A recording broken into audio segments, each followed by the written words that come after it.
Assalamualaikum warahmatullahi wabarakatuh. Selamat siang, salam sehat untuk kita semua. Puji syukur marilah kita panjatkan kehadirat Tuhan Yang Maha Esa yang telah memberikan rahmat-Nya kepada kita semua sehingga kita masih dapat bertatap muka secara virtual dalam acara sosialisasi keluarga mandiri sadar stunting.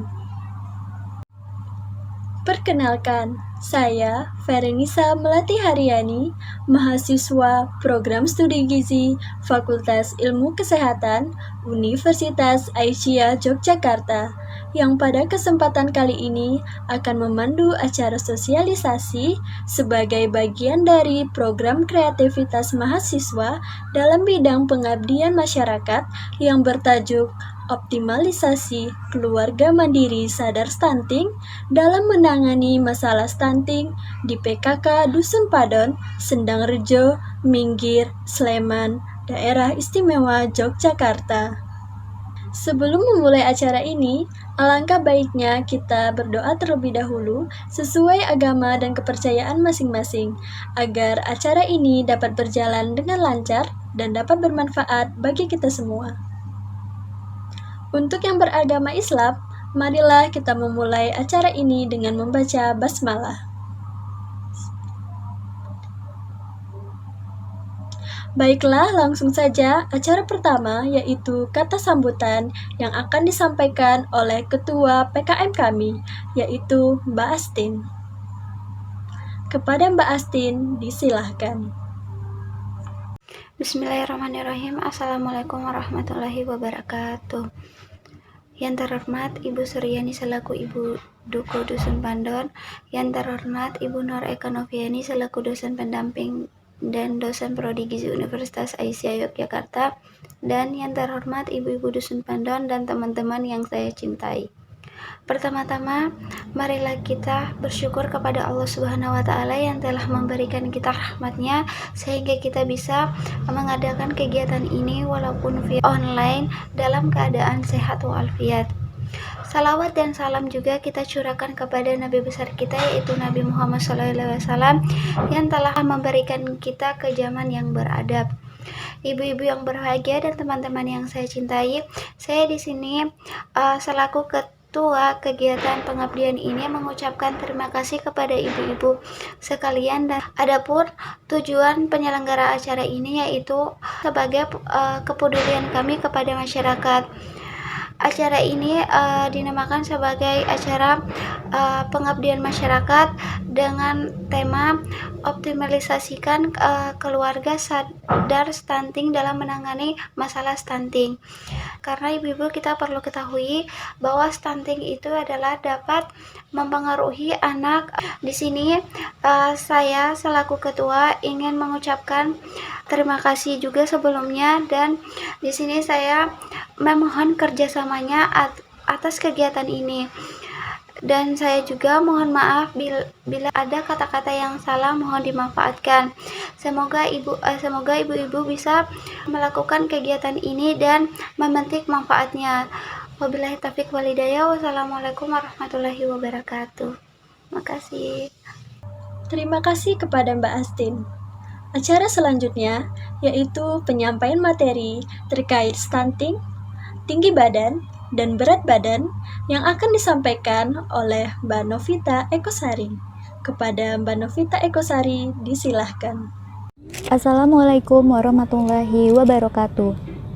Bagaimana kabar ibu-ibu sekalian?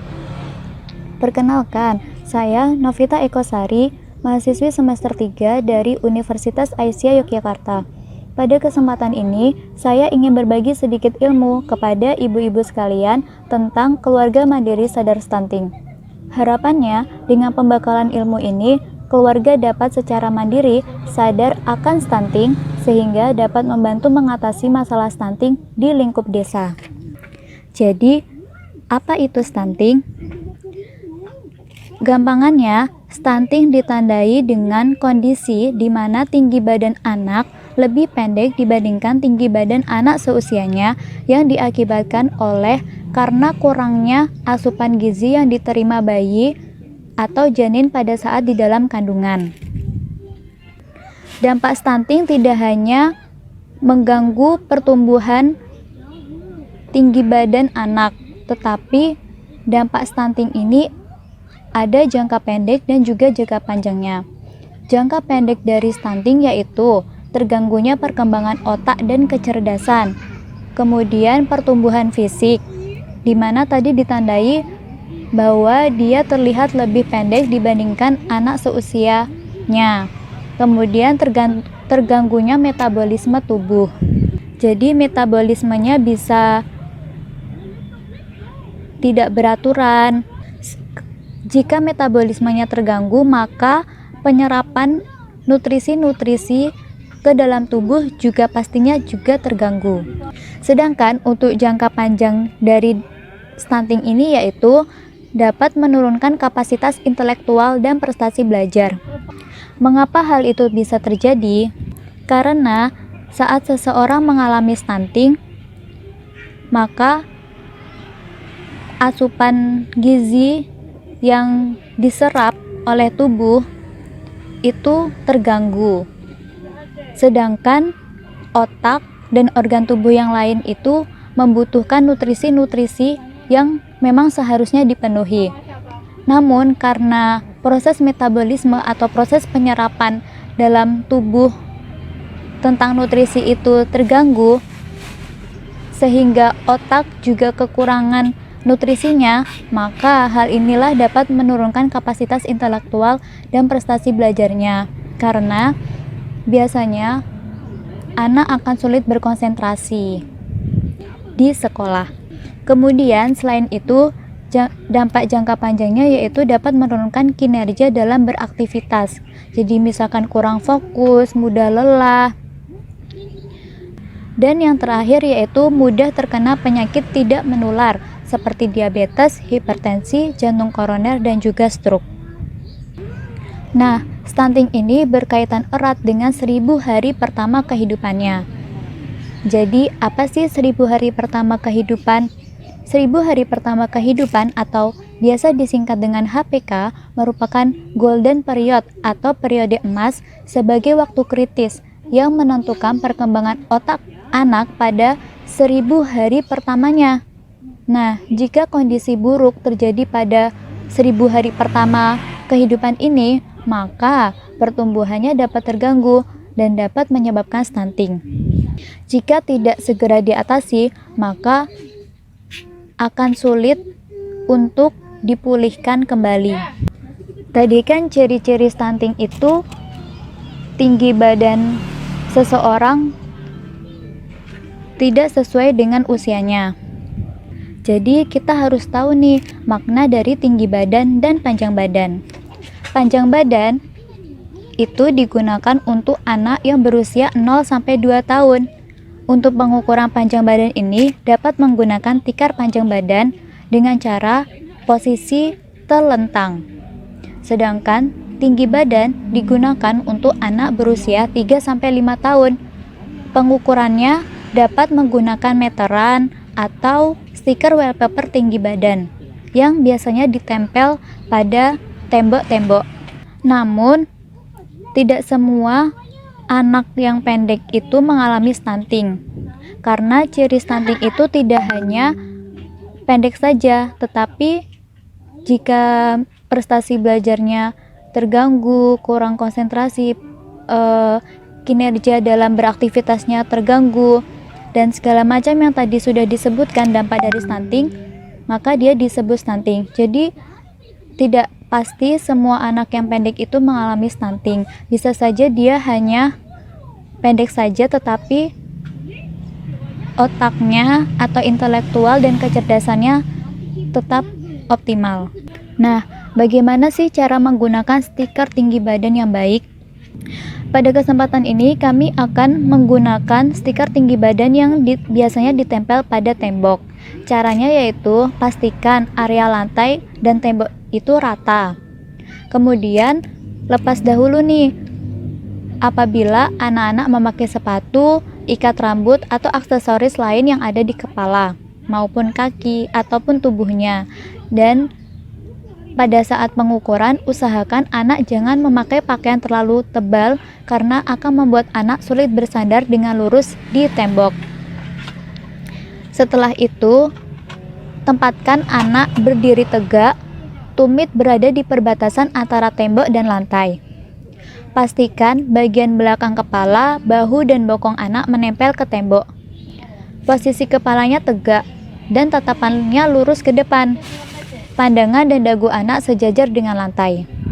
Setelah itu, letakkan penggaris, buku, atau objek data lain di atas kepala, lalu sejajarkan dengan angka ukuran yang tertera pada stiker tinggi badan tersebut.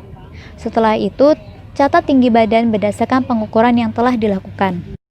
Kemudian, untuk cara menggunakan tikar panjang badan, caranya yaitu yang pertama, rentangkan tikar pada meja atau lantai datar dan pastikan ujungnya tidak tergulung.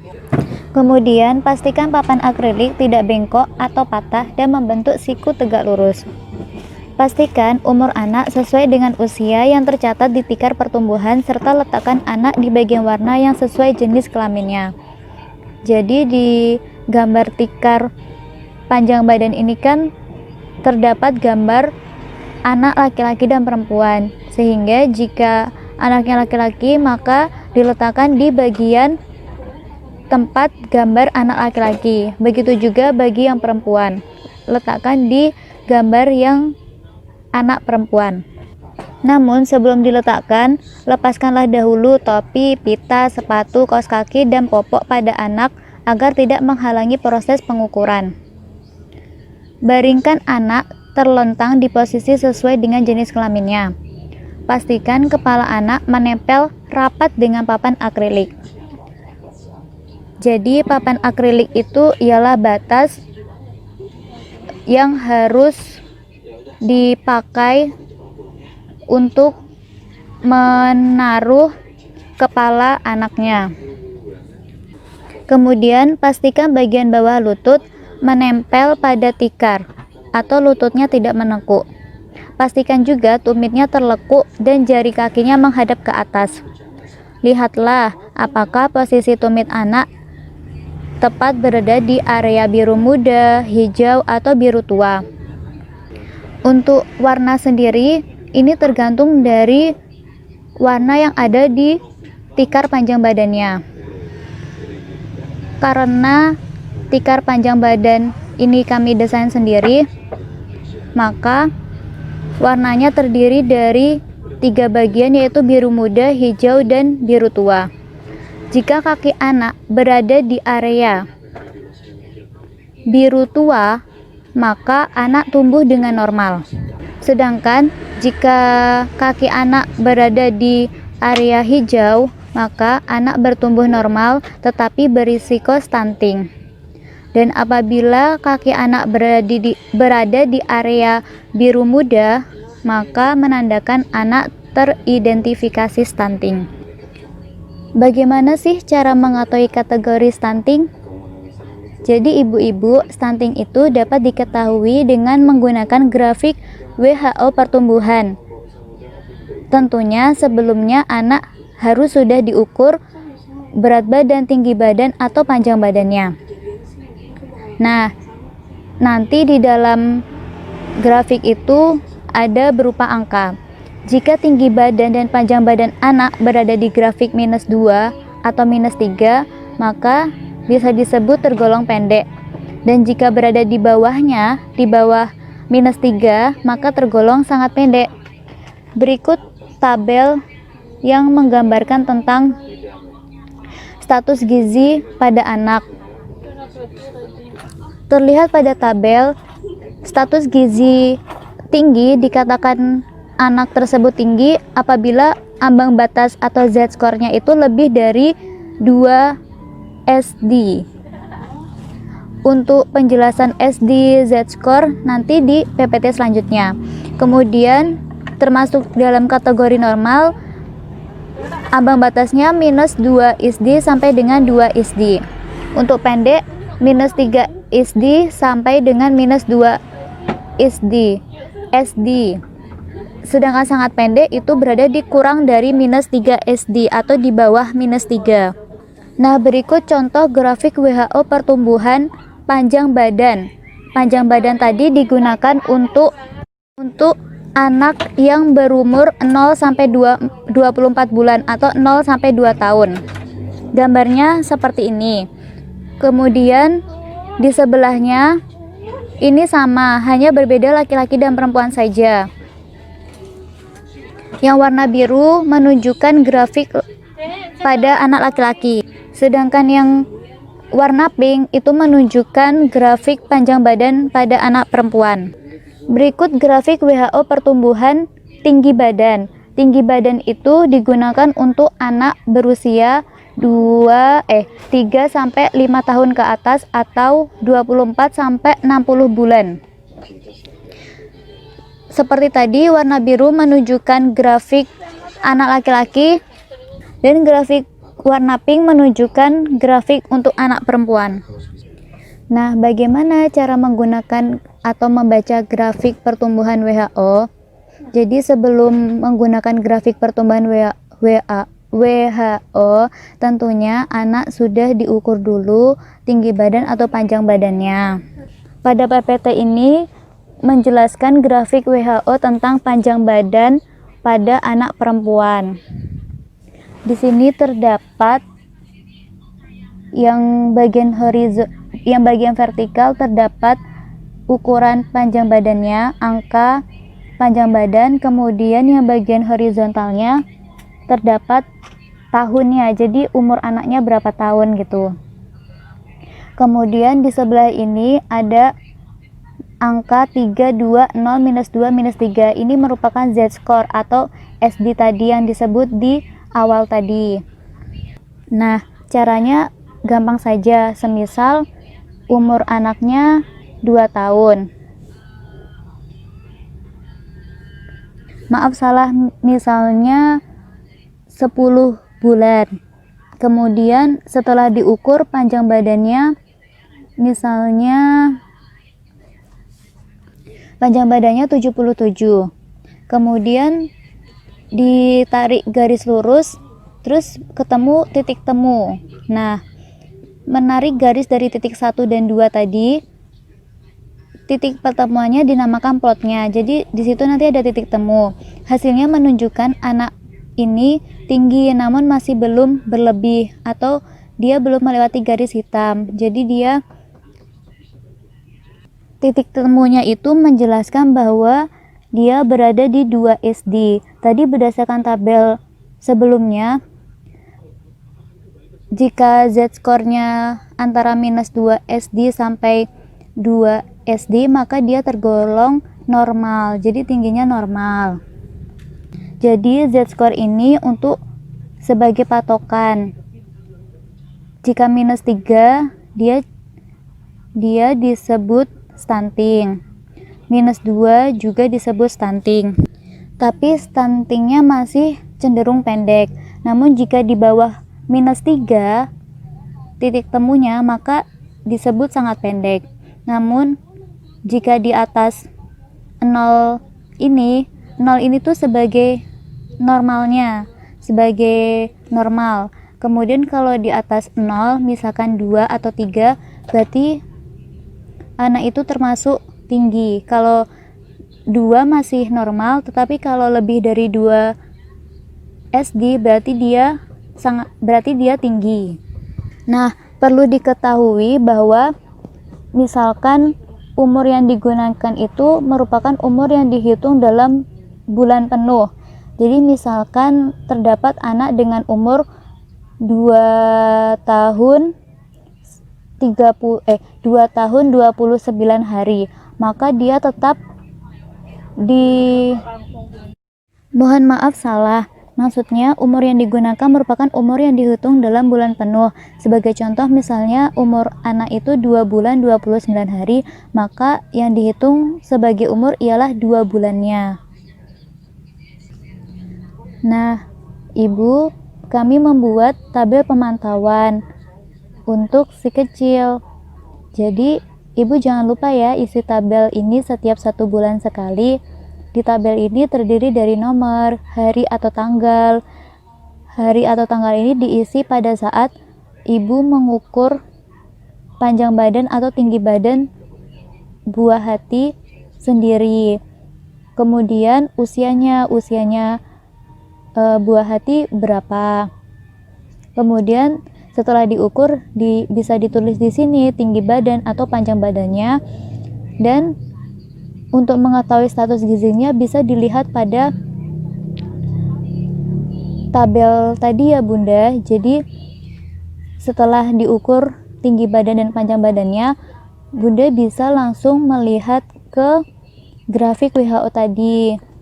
Seperti contohnya tadi, diambil titik temu antara panjang badan sama umurnya. Nanti ketemu dan dilihat titik temunya itu berada di Z-score yang mana. Untuk Z-score-nya tadi, ambang batasnya sudah dijelaskan pada tabel di PPT halaman 8 ya Bunda.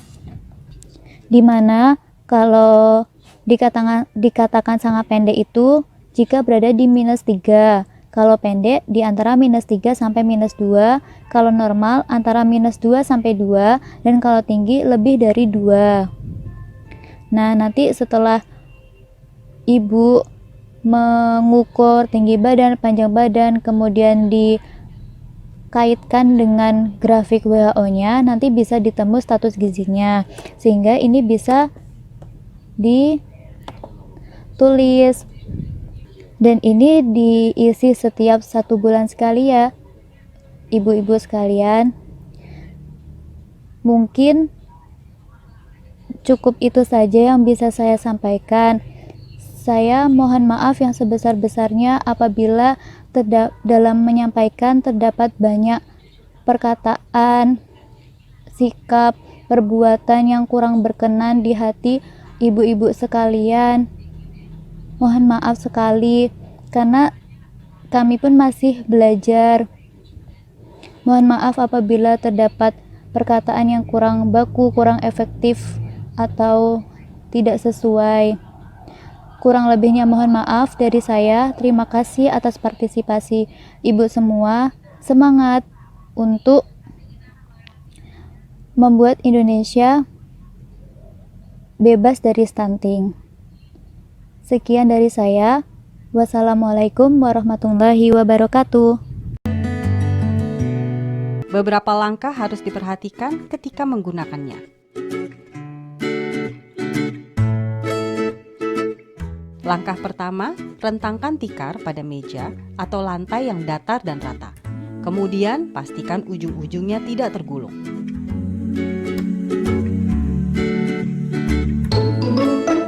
Langkah kedua, pastikan papan akrilik tidak bengkok atau patah dan membentuk siku-siku tegak lurus.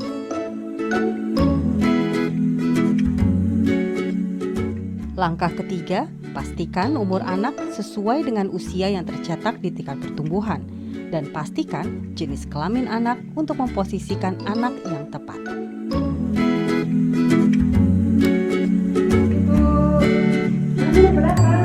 Jika umur anak tidak sesuai dengan usia yang terdapat di tikar pertumbuhan, kader harus menyarankan orang tua untuk membawa kembali anak di saat umurnya tepat pada usia yang tercetak di tikar. Langkah keempat, lepaskan aksesoris kepala, sepatu, dan popok pada anak sehingga tidak menghalangi pengukuran. Langkah kelima, baringkan anak terlentang di posisi yang sesuai dengan jenis kelaminnya, laki-laki atau perempuan.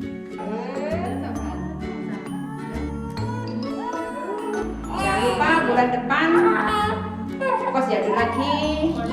Langkah keenam, pastikan kepala anak menempel rapat di papan akrilik.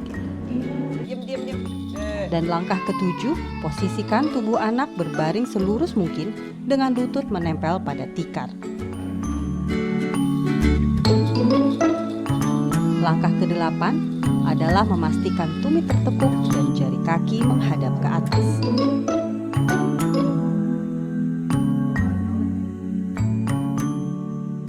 Kemudian di langkah 9, lihatlah apakah posisi tumit anak tepat di area hijau, kuning, atau merah. Jika tumit berada di area hijau, menandakan anak tumbuh dengan normal. Mengakhiri proses pengukuran, kader posyandu harus memberi apresiasi kepada Ini orang ada tua. di garis hijau loh Bu. Apa Bu artinya garis hijau itu? Garis hijau itu anak ibu tumbuh tinggi sesuai dengan usianya. Jika tumit berada di area kuning, berarti anak tumbuh berisiko stunting. Dan kader harus mengingatkan orang tua untuk melakukan konseling. Bu, terima kasih. Cantiknya. Terima kasih telah datang ke posyandu. Ya, Nah, ini anak ibu ada di garis kuning. ya garis kuning itu apa Bu artinya? Garis kuning ini artinya anak ibu perlu perhatian khusus Ya. untuk tinggi badannya. Oh, Tapi ya. jangan khawatir, hal ini masih bisa diperbaiki. Jangan lupa untuk memberikan ASI saja sampai 6 bulan. Iya Bu.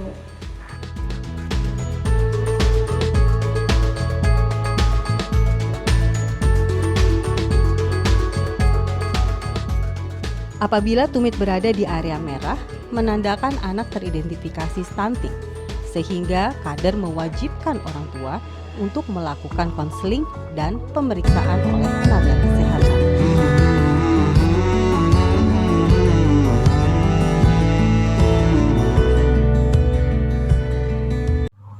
Terima kasih kepada Mbak Novita Ekosari. Selanjutnya adalah materi tentang MPASI. Materi tersebut akan dibawakan oleh Mbak Astin. Kepada Mbak Astin, disilahkan. Bismillahirrahmanirrahim. Assalamualaikum warahmatullahi wabarakatuh. Perkenalkan, nama saya Asinte dari mahasiswa Prodi Gizi Universitas Aisyah Yogyakarta. Di sini saya akan mempresentasikan tahapan pemberian makanan pendamping MPASI. Sebelumnya, ibu-ibu tahu nggak MPASI itu apa? Nah, MPASI itu ya adalah makanan pendamping ASI bagi bayi. Nah, makanan pendamping MPASI ialah makanan atau minuman yang mengandung zat gizi dan diberikan kepada bayi atau anak usia 6-24 bulan untuk memenuhi kebutuhan gizi selain dari ASI. Kenapa selain dari ASI?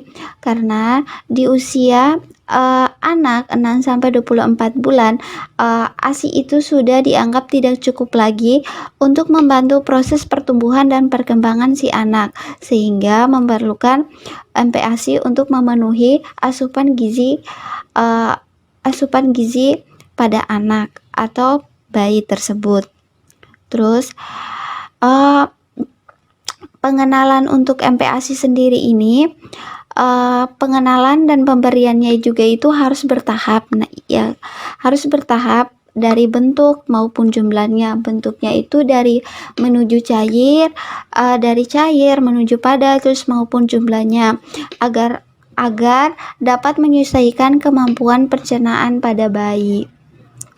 Terus masuk. Nah, tujuannya MPASI itu apa? Nah, tujuannya itu yang pertama itu ya melengkapi zat gizi ASI yang sudah berkurang. Nah, tadi sudah jelaskan ya bahwa usia anak 6-24 bulan itu ASI itu kandungan gizinya sudah tidak cukup lagi untuk anak. Jadinya kita memerlukan MPASI agar kebutuhan gizi anak tersebut cukup. Yang kedua, mengembangkan kemampuan bayi untuk menerima bermacam-macam makanan dengan berbagai rasa dan bentuk. Dan yang ketiga, mengembangkan kemampuan balita untuk mencium, mengunyah dan menelan makanan. Dan yang terakhir, yang keempat, balita tersebut mencoba adaptasi terhadap makanan yang mengandung kadar energi tinggi, misalnya kayak nasi. Lanjut. Nah, syarat pemberian MPASI sendiri apa sih? Nah, syaratnya itu yang pertama itu ASI tetap diberikan. Nah, maksudnya kita maksudnya ya ibu, maksudnya kita memberikan MPASI tapi tetap memberikan ASI karena ASI itu sangat penting bagi anak. Yang kedua, yaitu usianya sudah lebih dari 6 bulan. Sudah 6 bulan.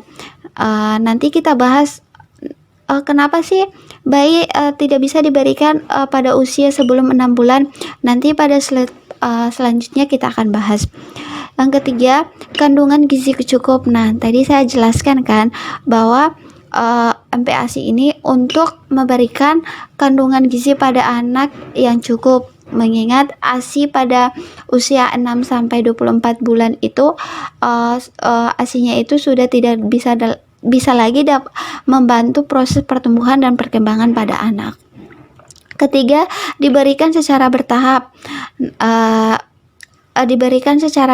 Misalnya berdasarkan dilihat dari perkembangan anak itu sendiri. Terus jenisnya disesuaikan dengan umur bayi. Jenis disesuaikan berdasarkan umur bayi. Misalnya 6 bulan makanannya harus dicincang, terus 9 bulan misalnya 6 bulan makanannya harus halus, terus 9 bulan juga makanannya harus dicincang kasar, kayak gitu. Disesuaikan saja sama umur bayinya. Terus yang terakhir, aman dari sumber penyakit. Terus tadi mengapa bayi tidak diberikan sebelum usia 6 bulan. Nah, kenapa hal tersebut? Kenapa tidak diberikan sebelum 6 bulan? Yang pertama itu akan beresiko rusaknya sistem pencernaan. Karena pada usia sebelum 6 bulan, sistem pencernaan pada bayi itu dia belum siap menerima makanan tambahan selain ASI. Terus juga dia dapat berisiko tersedak dan juga memicu alergi, diare, obesitas, dan anemia. Terus juga kalau misalnya kita membuat konsumsi MPASI tersebut akan membuat bayi merasa kenyang dan jangan lagi untuk minum ASI, sehingga nutrisi lengkap pada ASI itu sudah tidak terpenuhi untuk bayi. Nah, lanjut untuk terus jika diberikannya juga terlambat. Nah, untuk ibu-ibu kalau misalnya kita memberikan terlambat, MPASI itu akan mempengaruhi pertumbuhan berat badan bayi terlambat. Misalnya bayi atau anak tersebut akan kekurangan gizi. Terus yang kedua, akan lebih sulit membujuk bayi mulai makan makanan padat. Lanjut. Nah, bagaimana sih cara pemberian yang memenuhi kaidah 4T? Yaitu tepat waktu, tepat jumlah, tepat jenis, sama tepat cara. Yang pertama, tepat waktu. Di sini jeda waktu minum susu tidak kurang tidak lebih 2 jam. Maksudnya gini ya, misalnya jam 6 pagi kita memberikan ASI kepada anak, maka pada jam tidak lebih dari atau kurang dari 2 jam, misalnya jam 8 ibu bisa memberikan MPASI karena itu udah cukup 2 jam.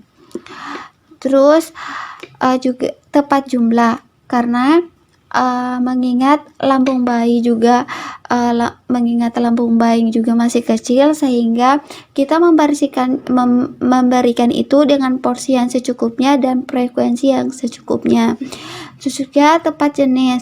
Nah, tepat jenisnya itu misalnya kita diawali dengan tes dulu yang semi cair agar pencernaan si bayi tersebut bisa beradaptasi dari susu yang encer ke MPASI yang terlalu padat. Terus juga tata caranya itu kita bisa memberikan dengan mangkok atau wadah yang menarik. Terus juga kita tidak boleh memaksakan bayi. Terus juga kita membiarkan bayi sesekali menyendok sendiri. Terus ini ada lanjut ketentuan MPASI. Ada berdasarkan usia, perkembangan anak, dan tahapan MPASI. Bisa dilihat 0 sampai 6 bulan perkembangan bayinya itu dia sudah menunjukkan membuka mulut ketika sendoknya didekatkan, terus dia bisa memandangkan makanan dari sendok ke mulut. Terus juga ini 0 sampai 6 bulan ini kebutuhan energi sama nutrisi bayi itu terpenuhi seluruhnya oleh air susu ibu, dia tanpa diberikan MPASI. Nah, kemudian 6 sampai 9 bulan perkembangan anaknya itu dia sudah bisa memindahkan makanan dari satu sisi ke mulut ke sisi lainnya. Terus juga giginya juga udah mulai tumbuh. Terus juga teksturnya dia dapat menelan dengan tekstur yang lebih kental. Nah, adapun tekstur yang bisa disiapkan untuk anak usia 6 sampai 9 bulan yaitu saring atau lumak, di mana frekuensi yang diberikannya itu 2 sampai 3 kali makan besar dan 1 sampai 2 kali makan selingan. Terus untuk banyak porsinya itu dia 3 sendok makan hingga setengah mangkuk. Mangkuknya itu yang ukuran 250 ml. Terus 9 sampai 12 bulan bayi itu sudah dapat bibirnya itu ketika disuapi itu dia sudah membersihkan sisa makanannya di sendok. Terus juga dia sudah menggigit makanan itu yang teksturnya lebih keras karena sejalan dengan tumbuhnya giginya. Adapun makanannya itu bisa diberikan dalam bentuk cincang halus, cincang karet, sama finger food. Nah, adapun frekuensi MPASI itu sendiri yaitu 3 sampai 4 kali makan besar dan 1 sampai 2 kali makan selingan. Banyaknya porsinya itu setengah mangkuk, yang mangkuknya itu ukurannya 250 ml. Terus juga 12 sampai 23 bulan anak ini sudah perkembangannya itu sudah bisa dengan segala macam tekstur makanan. Namun anak ini belum sepenuhnya mengunyah dengan secara sempurna. Terus juga dia sudah beradaptasi dengan menu makanan yang diberikan, termasuk contoh menu makanan keluarga. Adapun tekstur MPASI-nya sendiri itu makanan keluarga. Terus 3 sampai 4 kali frekuensinya 3 sampai 4 kali makan besar dan 1 sampai 2 kali makan selingan. Terus porsinya itu 3/4 hingga 1 mangkuk penuh, mangkuknya ukuran 250 ml. Next. Nah, menyusun MPASI itu harus 4 bintang pedoman gizi seimbang. Nah, apa sih 4 bintang itu? Nah, ibu-ibu perlu dipahami ya. 4 bintang itu yaitu prinsipnya itu apa yang dimakan bayi atau anak adalah menu yang sama dengan keluarga. Tapi namun yang membedakan adalah teksturnya yang dibuat sesuai dengan usia anak itu sendiri. Terus ini ada tabel 4 bintang menurut PGS pedoman gizi seimbang. Nah, ukuran porsi untuk 1 bintang bisa komposisinya urutan porsinya 1 bintang. 1 bintang itu makanan pokok seperti nasi, jagung, sorghum, umbi, singkong. Nah, itu. Terus 2 bintangnya itu seperti sumber vitamin A, buah dan sayur seperti mangga, wortel, jeruk, sayuran hijau, pisang, dan masih banyak lagi. Yang ketiga itu 3 bintang. 3 bintang itu seperti jenis kacang-kacangan, kacang merah, kacang tanah, kacang polong. Terus juga 4 bintangnya itu seperti sumber hewani, seperti daging-dagingnya seperti ayam, ikan, ati, susu, dan lain-lain. Next. Nah, ada macam-macam MPASI. Nah, yang pertama itu bubur khusus bayi atau sereal bayi. Ini jenisnya yaitu MPASI instan atau bikinan pabrik. Nah, kalau misalnya ibu-ibu membeli jenis MPASI instan, ibu-ibu boleh untuk menambahkan nutrisi yang ada MPASI instan tersebut, boleh dicampurkan dengan ASI tersebut, boleh dicampurkan pada ASI di makanan instan tersebut. Tapi sebelum ibu membelinya, MPASI instan instan tersebut, ibu perlu lihat dengan teliti komposisi yang ada pada makanan tersebut dan tanggal kadaluarsanya. Terus juga yang kedua, MPASI sayur dan buah. Nah, beberapa sayur dan buah itu buah yang cocok itu diantaranya itu kentang, wortel, bayam, brokoli, umbi, melon, pisang, apel, alpukat, dan pepaya. Yang ketiga itu finger food. Finger food ini itu makanan yang dipotong kecil seukuran jari ibu agar anak itu dia mudah genggam dan dimakan oleh anak itu sendiri. Terus juga jika ibu memberikan si buah hati potongan pisang atau alpukat yang sudah matang sebagai finger food, maksudnya finger foodnya itu ibu memberikan dia misalnya pisang nih, ibu potong dulu secengkal jari seukuran jari ibu agar anak tersebut bisa dipenggang dan dimakan oleh bayi tersebut. Yang terakhir yaitu makanan lanjutan. Apabila nih bayi atau buah hati ibu sudah terbiasa mengkonsumsi ASI, maka dapat dilatih untuk mengkonsumsi makanan lanjutan seperti nasi, roti, tahu, tempe, dan lain-lain. Dan jenis juga makanan ini dapat diberikan pada si buah hati sudah berusia 9 bulan. Nah, kita udah memberikan nih MPASI. Nah, tanda bayi mulai kenyang itu kayak gimana? Nah, ibu-ibu perlu perhatikan ya. Sebenarnya tanda bayi mulai kenyang itu ketika seorang bayi itu atau balita itu menolak membuka mulut saat disuapi. Nah, tapi jika juga dia belum selesai mengolah makanan di mulutnya, maka tunggu dulu makanannya anak itu ditelan dulu, baru dikasih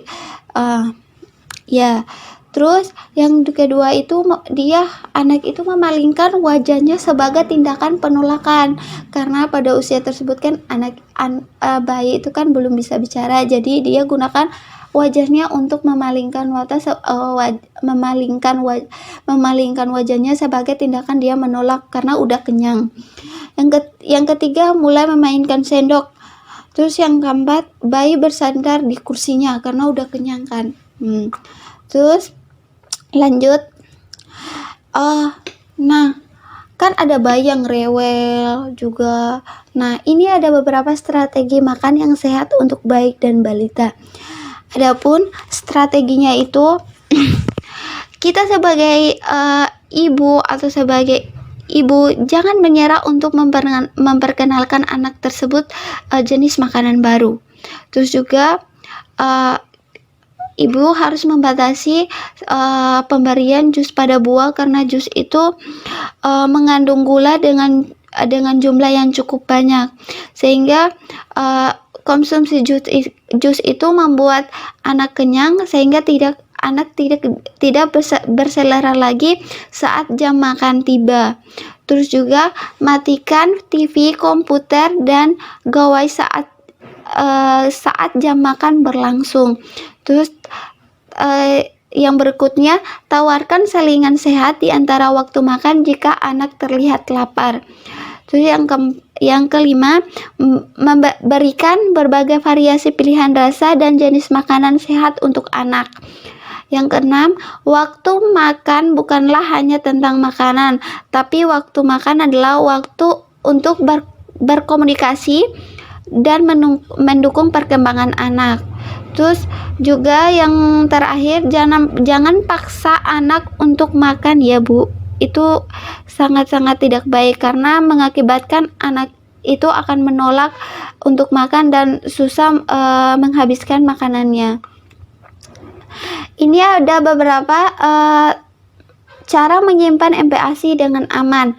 Yang pertama itu sebenarnya bakteri yang menyebabkan kontaminasi itu dia tumbuh di makanan-makanan seperti daging, ikan, telur, susu, kedelai, juga nasi, pasta, dan sayur-sayuran. Jadi kita harus pintar-pintarnya memilah makanan daging-dagingan dan sayur-sayuran sehingga tidak terjadi kontaminasi bakteri. Yang kedua, makanan-makanan tersebut harus disimpan di dalam lemari pendingin yang suhunya kurang dari 5 derajat Celcius. Terus simpan daging dan ikan dalam wadah plastik dan letakkan terpisah. Nah, dengan makanan yang telah dimasak dan bahan-bahan yang siap dimakan. Untuk apa? Ini untuk menghindari terjadinya kontaminasi pada makanan. Yang keempat, seluruh makanan harus disimpan sesuai dengan petunjuk penyimpanan yang tertulis pada kemasan makanan dan tidak boleh digunakan setelah melewati tanggal kadaluarsa. Yang kelima, makanan yang seharusnya disimpan di lemari pendingin tidak boleh digunakan kembali setelah berada di luar lemari pendingin selama 2 jam atau lebih. Yang terakhir, cairan makanan beku yang ada di lemari pendingin menggunakan microwave. Makanan yang telah dicairkan harus segera dimasak. Terus kalau makanan yang beku yang telah dimasak tidak baik untuk dibekukan kembali. Mungkin itu saja penyampaian yang bisa saya sampaikan. Mohon maaf jika ada salah kata atau tutur kata. Wabillahi taufiq walhidayah. Wassalamualaikum warahmatullahi wabarakatuh. Berikut ini adalah salah satu contoh video tentang MPASI.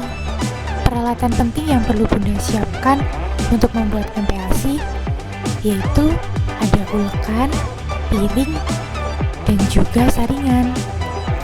Pada 6 bulan pertama, bayi diperkenalkan pada satu jenis makanan pokok, kemudian dihaluskan dan disaring. Dapat juga diencerkan dengan menggunakan ASI perah. Yuk kita simak Bunda.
Kemudian, pada usia 6-9 bulan, dapat diberikan variasi selanjutnya.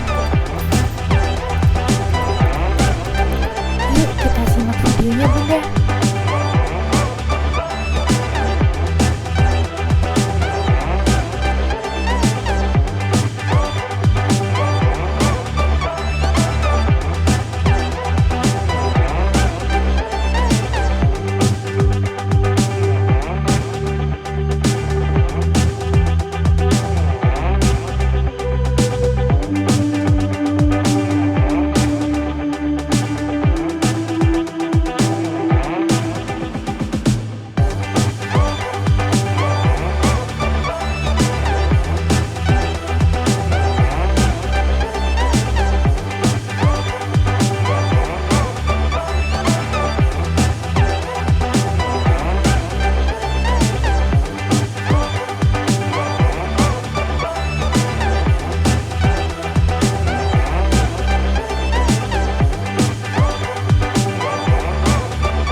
Nah, kemudian pada usia 6-9 bulan, bayi dapat diberikan makanan selingan berupa buah yang dihaluskan. Contohnya seperti buah pisang.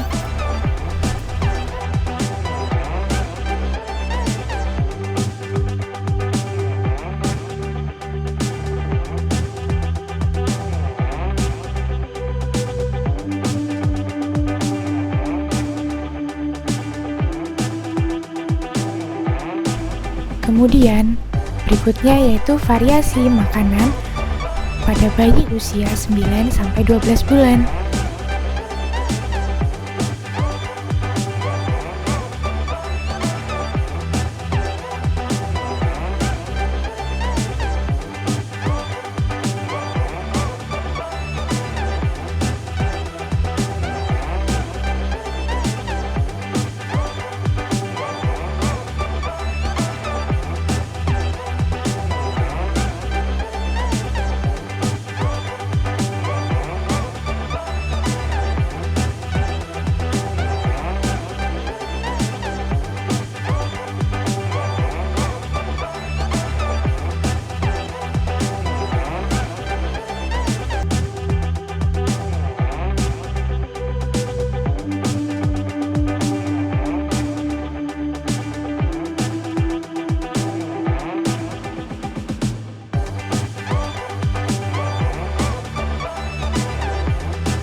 Selanjutnya yaitu pemberian makanan pada bayi usia 12-24 bulan.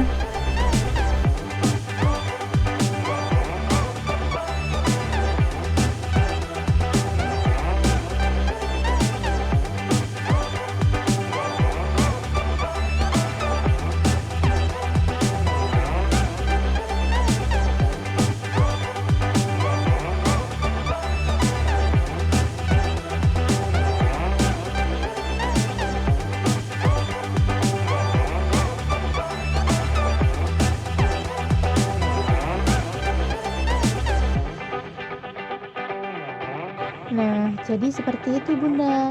Jangan lupa dipraktikkan. Terima kasih sekali lagi kepada Mbak Astin. Nah, ibu-ibu, itulah beberapa materi yang dapat kami sampaikan terkait stunting dan hal-hal yang berhubungan dengan stunting. Selanjutnya akan ada pembagian PJ untuk masing-masing orang tua. PJ-PJ tersebut dapat ibu-ibu lihat pada layar berikut.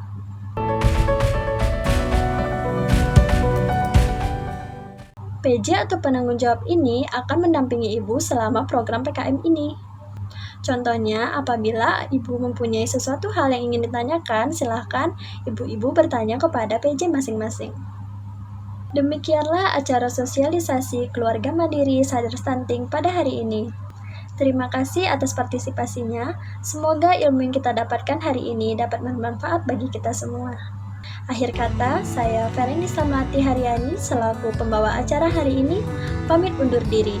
Mohon maaf apabila terdapat kesalahan. Assalamualaikum warahmatullahi